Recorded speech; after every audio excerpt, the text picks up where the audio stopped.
SS Medicare सबका है साथी। एसएस मेडिकेयर सबका है साथी। इसे एक बार आजमा कर तो देखो, इसे एक बार आजमा कर तो देखो। एसएस मेडिकेयर सबका है साथी। एसएस मेडिकेयर सबका है साथी। इसे एक बार आजमा कर तो देखो। स्वास्थ्य भी देता है, समृद्धि देता। स्वास्थ्य भी देता है, समृद्धि देता। इसे आप अपना बना कर तो देखो। इसे एक बार आजमा कर तो देखो।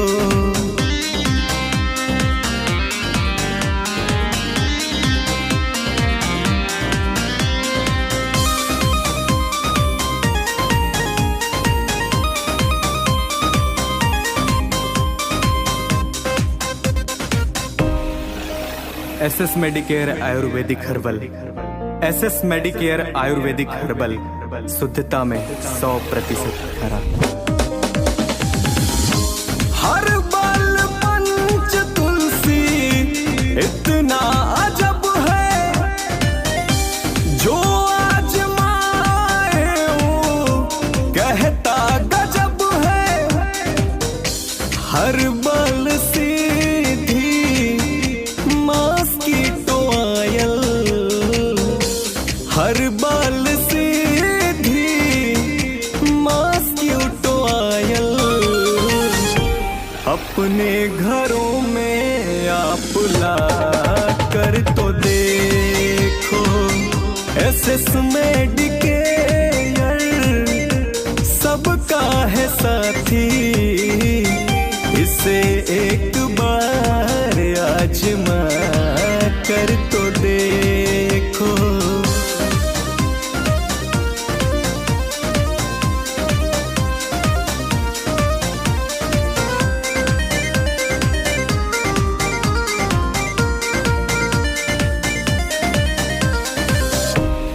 एसएस मेडिकेयर आया है।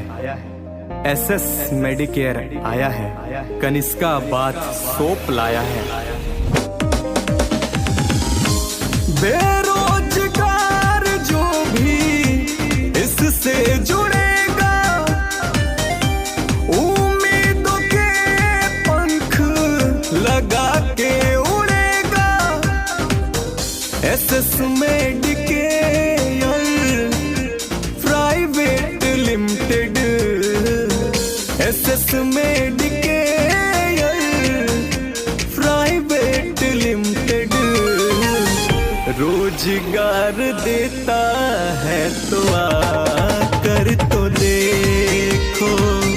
एसएस मेडिकेयर सबका है साथी।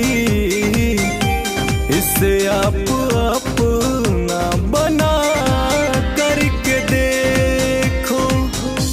तो देर ना करिए, जल्दी आइए, जल्दी पाइए।